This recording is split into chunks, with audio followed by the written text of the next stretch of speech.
Welcome to another episode of the Best Advice Ever podcast with your boy, Mike Goodwin, the bow-tie comedian.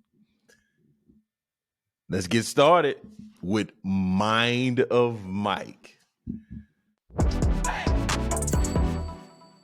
Hey, so on the last episode, I was talking about those psychopaths that go sock, shoe. I did see something on TikTok that was called the old man test. And it's basically you stand up on one leg and you put your sock and your shoe on. Then you switch to the other leg and put your sock and your shoe on, not having both feet on the ground. So you're doing this on one leg. And I guess if you can accomplish this task, you are an old man. I saw that on TikTok. So if you're doing the old man test, I think that does not include what I was talking about. People that's just getting ready for work and you got a whole naked foot just sitting out. Also, speaking of internet is the gift that keeps on giving. It's like a STD. When you just when you thought you had figured it out, another flare up. And I saw this on the internet. I'm gonna read it. This was in the New York Times. And I'll read it and discuss the foolery. So my husband loves to travel and always either pays for or gets an upgrade into the first class cabin. When we travel together with our children, he buys himself a ticket in first class and puts us in economy or economy plus. He even did this recently on an overnight flight to Paris. He justifies flying alone in first class because of the cost. In fact, and the fact that our kids, 12 and 16, might feel alone if I were to travel in first class with him and leave them in the rear cabin. I feel that this is unfair. I don't think our kids would mind if they were in economy plus and my husband and I sat together in first class. Is that unfair of me to want? My husband suggests traveling alone on a different flight ahead of us so that we don't feel badly about the disparity. But this does not really address or solve the problem of the inherent selfishness in his thinking. Am I wrong? We are happy to travel and love going places together, but it is still very strange. Yes, your husband is what I would call something I don't say publicly on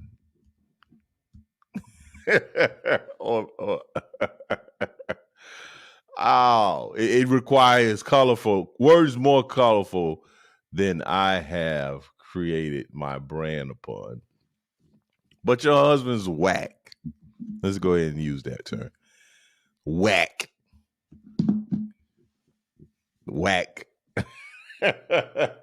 Wiggity whack. So this is wild to me, right? And I don't want to be stereotypical. When I made that statement, I was not thinking race. I was not thinking race at all. But as soon as I said it, I was like, yeah, those are not black people. But that was initially not my thought. When I said stereotypical, I was thinking about single children or only child. You can't even say only nowadays without feeling a little dirty, right? Only fans.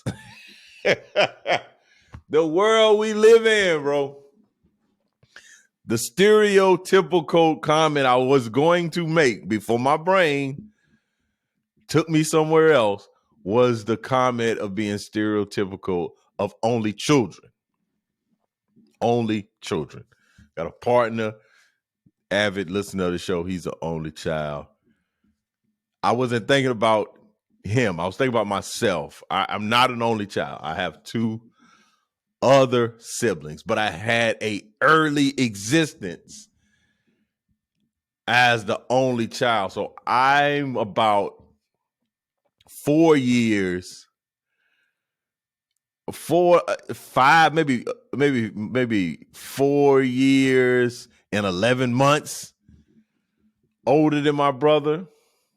I need to check the math on that, but I think it's a little bit more than 4 years.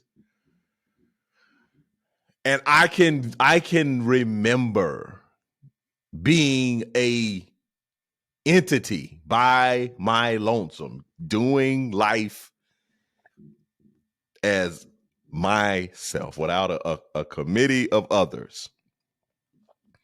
And I was the first grandchild, male grandson on my father's side. The first male grandson. And I lived in the town that my grandparents and many of my family members lived. So attention and love was heaped upon your boy. I was out here living the life. Look, the amount of love and affection and care that I received, and it wasn't just from my one side. It was all the sides. Folks was coming and getting me. I was constantly going places. I was constantly being packaged up and taken on adventures. It did not stop. It was non-stop action with your boy. I can remember there were some pictures from a birthday party that I had. I may have been 4. It looked like a festival. I mean, it was food. There were children. There was a big yard. Like, it looked amazing. And I literally remember the feeling of that time period. Then my brother showed up. Holy smokes. And may have mentioned this before, but I have an uncle that calls my brother the Texas Tornado. And when my brother showed up, all my invitations were denied. There was no one coming to get your boy because my brother appeared and he was not me. He was not quiet. He was not cheerful. He was not me. And so I literally can think every time we went to somebody's house, my brother broke something. He did something that he had no business doing, especially in those early days.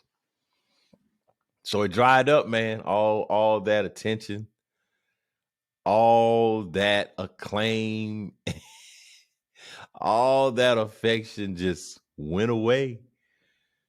And I was no more on the road, no road tripping, right? However, in that time, I developed a good amount of selfishness. Like I have some selfishness and some stubbornness that in many instances is unrivaled. I mean, it's very impressive how selfish, if I'm not mindful of others and if I'm not thinking, man, I could think the world revolved around me. I'm talking about 120%. So I thought about this man when I thought about myself prior to siblings.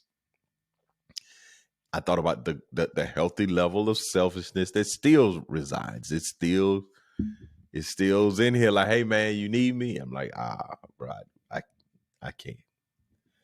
So as I read that, I'm like, this dude is out of control. He's savagery. This is pure caveman activity. Side note, I live in Columbia, South Carolina, and there is a barbershop. I don't know this barbershop. I was going to go online and at least look at some of their online presence. No, just see the sign. I drive by the sign when I go to work out at my gym.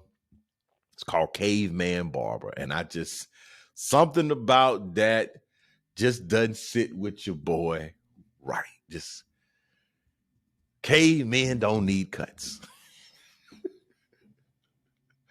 Caveman do not care about a side part. They do not care about their split ends or whatever.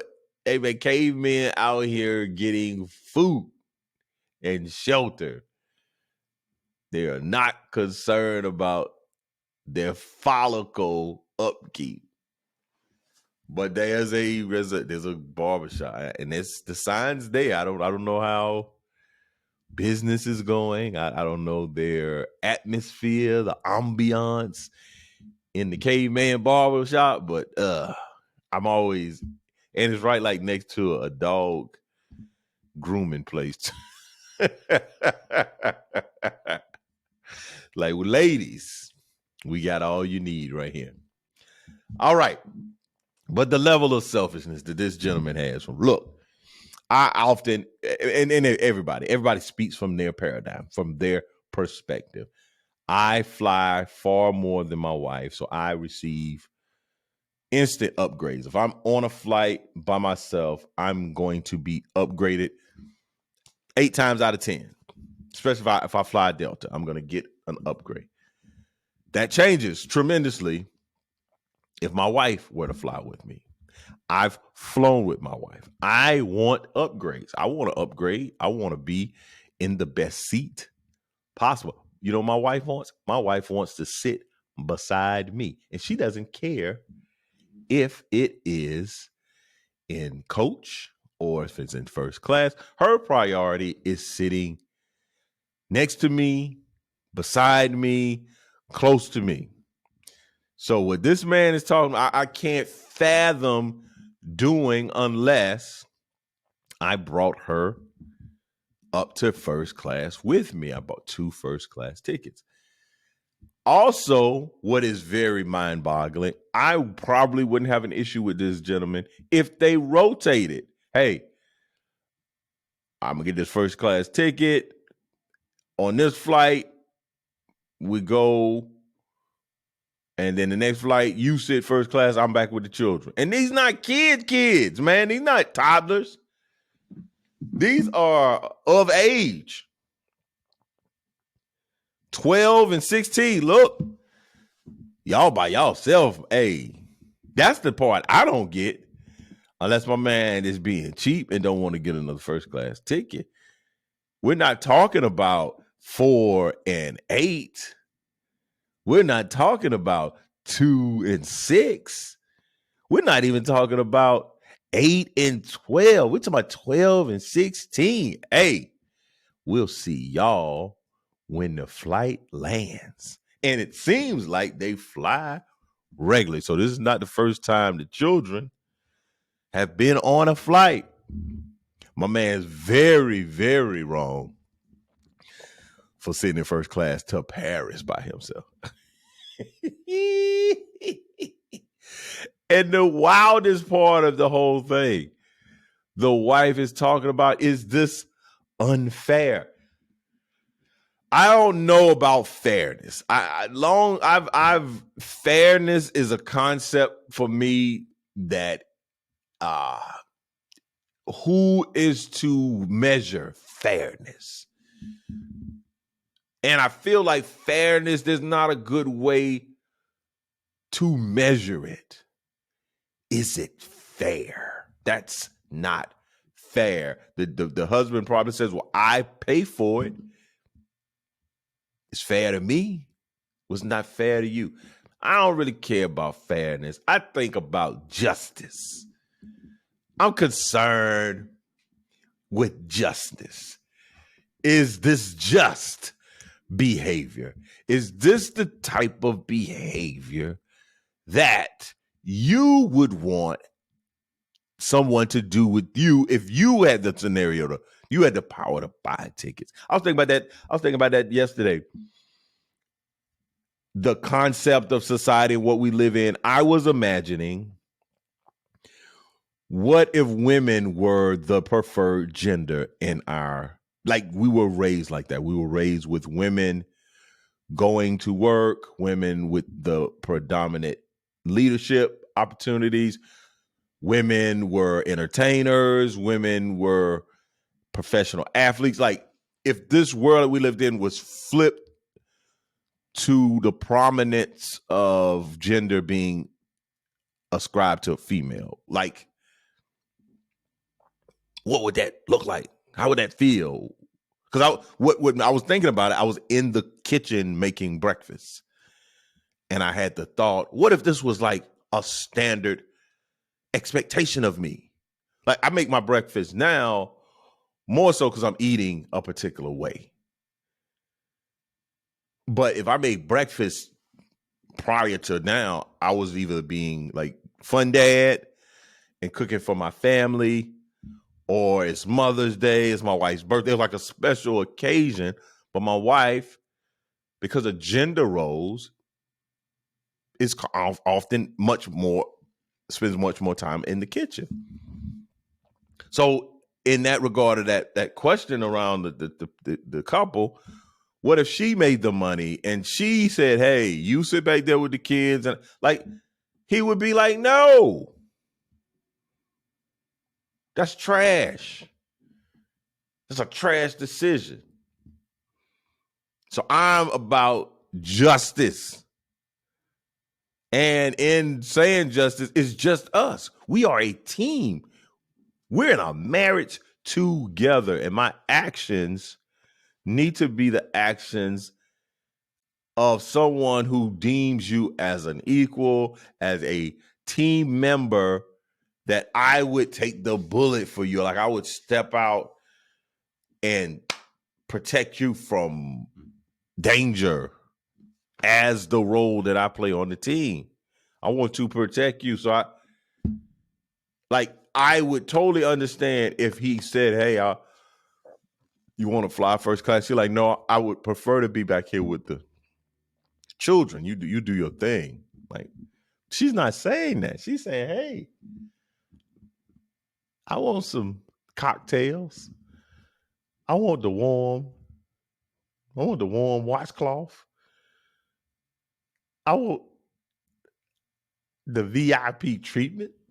So, hey, I didn't go in the comments. Cause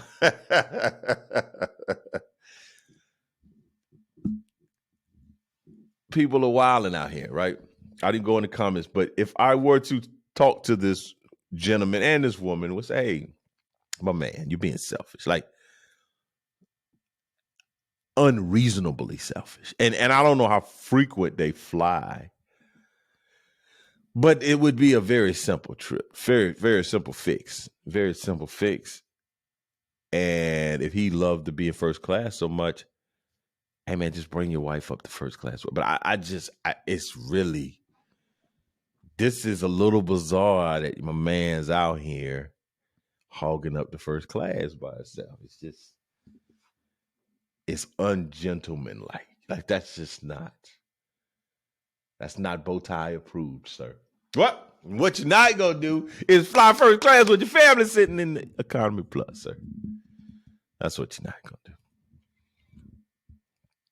But let's get to the next part of the podcast. And now for the part that you've been waiting for, the best advice ever. This is an interesting one that I recently was thinking about. Somebody invited me to a gathering, cookout. And so here's the best advice ever. Don't attend events empty-handed. especially if you're in that 18 to 35, where folks are inviting you out or inviting you over. Bring something. There is a moment in time, I think, where folks are like, oh, don't bring anything, just bring your appetite. And they really are being serious. Like they have it all covered. Now, in those instances, it's still okay to bring something. I had this thought about Christianity, especially Black Christians. This is very, very interesting concept. Black Christians, and I think white Christians, especially, again, I'm talking from my paradigm. I'm talking Southeast, non-denominational, progressive folks that are believers of Christ, but they go to the Drake concert. You know, they out here, they outside, right?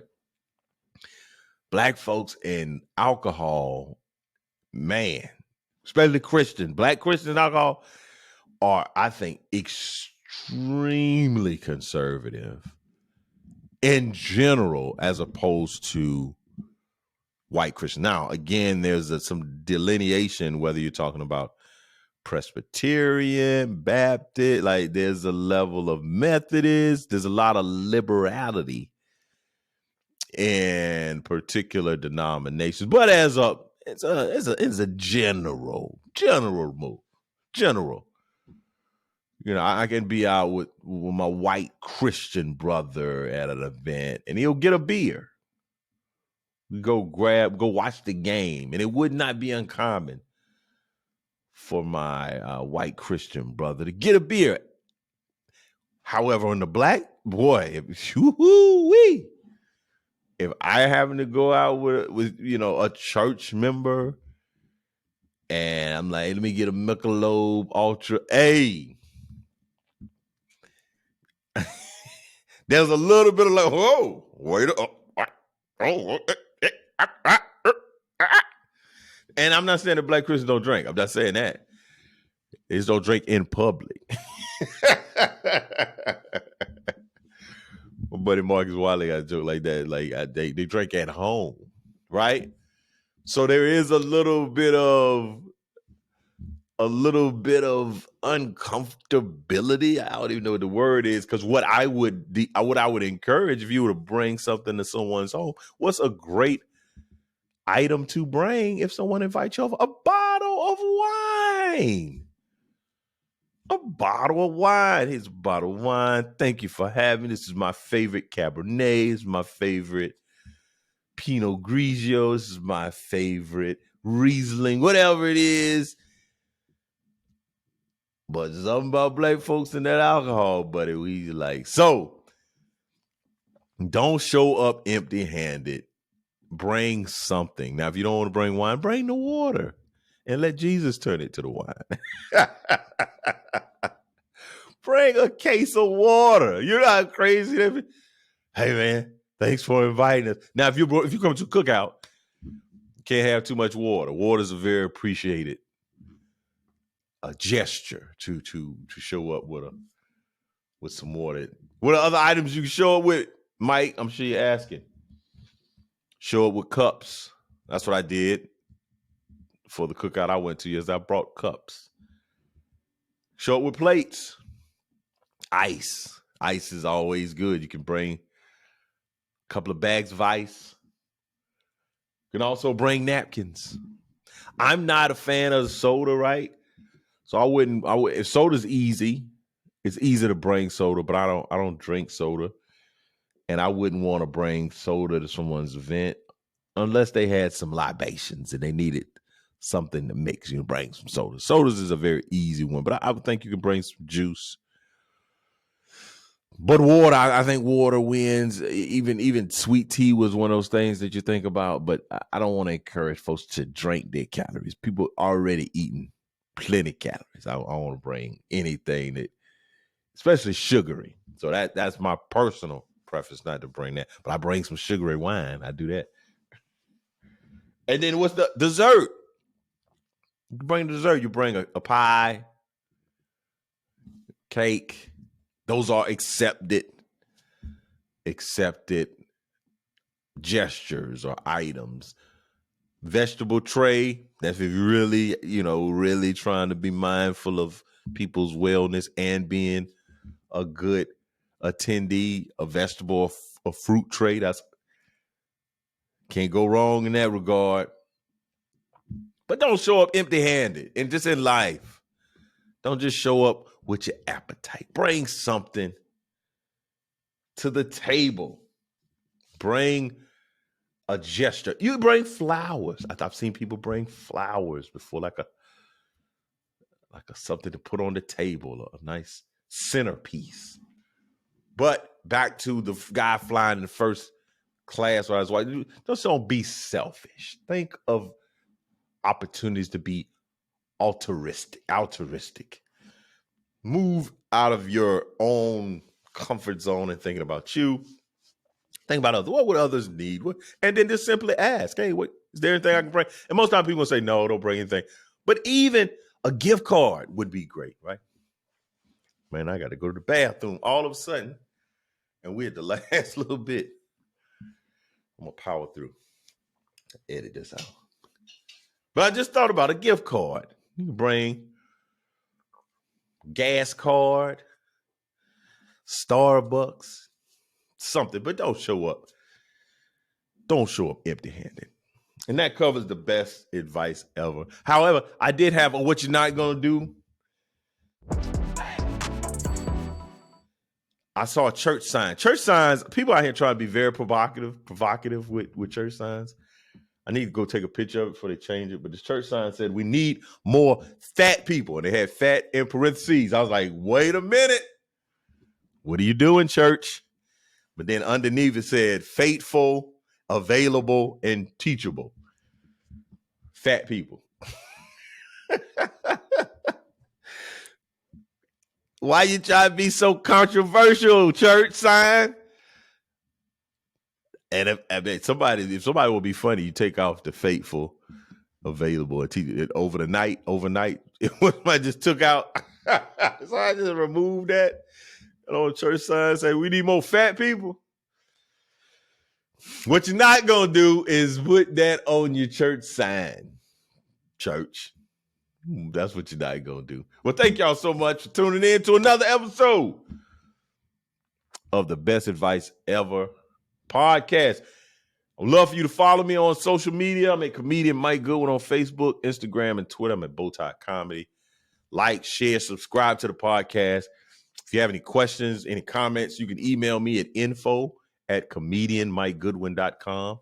Again, that's info@comedianmikegoodwin.com. Thank you again for tuning in. I'll see you next week. Same bat channel, same bat time. Could have been anywhere in the world, but you're here with me. And I appreciate it. Peace.